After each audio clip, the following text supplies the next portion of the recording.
क्या आपने कभी सोने से पहले खुद से सोचा है, कल वो दिन है जब मैं बदल जाऊंगा। कल वो दिन है जब मैं सुबह जल्दी उठूंगा, स्वस्थ नाश्ता करूंगा, सुबह की सैर पर जाऊंगा, ताज़ी हवा में सांस लूंगा। कल वो दिन है जब मैं वो बनना चाहता हूं जो मैं वास्तव में बनना चाहता हूं, खुद का सबसे अच्छा संस्करण। खैर, बदलाव आसानी से नहीं आता। आपको अपने जीवन में कुछ ऐसी आदतें शामिल करनी होंगी जो अंततः आपको खुद का सबसे अच्छा संस्करण बनने की ओर ले जाएंगी। आपको कुछ ऐसी आदतों को भी खत्म करना होगा जो आपके रास्ते में बाधा बन रही हैं। खैर, आपको एक नई आदत बनाने या पुरानी आदत से छुटकारा पाने में कितना समय लगेगा? ज़्यादातर लोग आपको बताएंगे कि किसी व्यक्ति को एक आदत बनाने या पुरानी आदत से छुटकारा पाने में ठीक 21 दिन लगते हैं। मुझे याद है कि हाई स्कूल में एक बार मेरे शिक्षकों ने मुझसे कहा था, मुझे एक नई आदत बनाने में ठीक 21 दिन लगते हैं। और मैंने सोचा, ये बिस्तर बनाने वाला बनने का मेरा मौका है। मैंने सोचा कि अगले 21 दिनों तक हर दिन उठकर चिल्लाने के बजाय, माँ कृपया आज मेरा बिस्तर बनाना मत भूलना, मैंने सोचा कि मैं ये काम खुद ही कर लूंगा।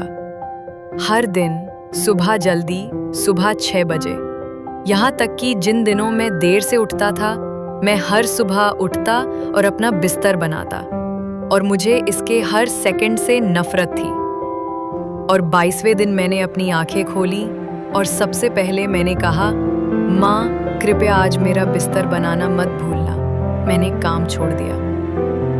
और निश्चित रूप से ये अपेक्षित था, और मैंने सोचा ठीक है, शायद मैं बिस्तर बनाने वालों से जीवन में थोड़ा खराब हो जाऊंगा। जो भी हो, मैं अतिशोक्ति नहीं कर रहा हूँ अगर मैं कहता हूँ कि ये 21 दिन का सिद्धांत आत्म विकास की दुनिया में सबसे प्रसिद्ध मिथक है। आइए अपने सिद्धांत में थोड़ा गोता लगाएं और समझें कि संख्या 21 कहाँ से आई, और आत्म विकास पुस्तकों और पाठ्यक्रमों में इसके प्रसार के कारण क्या हैं। डॉक्टर मैक्सवेल माल्स 1950 के दशक में एक प्लास्टिक सर्जन थे।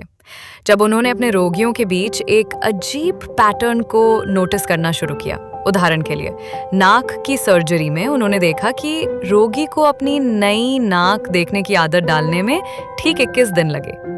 उन्होंने ये भी देखा कि यदि किसी रोगी का हाथ या पैर काट दिया गया हो, तो रोगी अपनी नई स्थिति के साथ अभ्यस्त होने से ठीक 21 दिन पहले अपने नए अंग की भावना को स्वीकार करेगा। डॉक्टर माल्स ने अपने सिद्धांत को एक पुस्तक में प्रकाशित किया जो उस युग में बहुत प्रसिद्ध हुई, और इसकी 30 मिलियन से अधिक प्रतियां बिकी। और यहीं से संघर्ष शुरू हुआ, और ये समझ में आता है कि लोग उसके सिद्धांत पर विश्वास क्यों करने लगे थे। क्यों? तो मार्कोस में लेली नेम्स भी ये जानना चाहते हैं कि एक नई आदत बनाने या पुरानी आदत से छुटकारा पाने के लिए कितना समय चाहिए। तो सच्चाई ये है कि आपको 21 दिन नहीं बल्कि 2 से 8 महीने लग सकते हैं।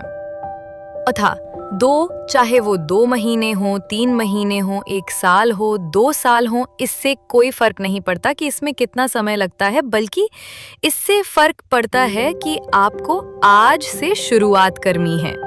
और जब आप शुरू कर देते हैं तो अपनी नई आदत को बनाए रखना सुनिश्चित करें। इसे अपने शेड्यूल का हिस्सा बनाएं, रिमाइंडर सेट करें, एक सहायक वातावरण बनाएं, और सबसे महत्वपूर्ण बात यह है कि आपको परफेक्ट होने की जरूरत नहीं है। 1 या 2 बार गलती करने से आपके व्यवहार पर कोई स्थायी प्रभाव नहीं पड़ता है। वास्तव में इससे आपको खुद को चीजों में जल्दबाजी ना करने का समय मिलेगा। आपको खुद को समय देना होगा और खुद को बेहतर बनाने के लिए जल्दबाजी नहीं करनी होगी। अगर मैं एक बेहतर इंसान बनना चाहता हूँ तो मुझे सिस्टम के लिए प्रतिबद्ध होना होगा और प्रक्रिया को अपनाना होगा। इस तरह मैं चीजों में खुद को बहुत ज्यादा जल्दबाजी करने के बजाय छोटे छोटे सुधार करने के लिए प्रतिबद्ध रहूंगा। बदलाव हमेशा आसान नहीं होता और ये हमेशा सरल भी नहीं होता, लेकिन पर्याप्त समर्पण के साथ किसी भी आदत को नया रूप दिया जा सकता है। तो अगर आप वाकई ऐसा चाहते हैं, खुद का सबसे अच्छा संस्करण बनना चाहते हैं, तो आज ही उठें और इस पर काम करना शुरू करें। मैं वादा करता हूँ कि आप सभी वहाँ पहुँचेंगे। धन्यवाद।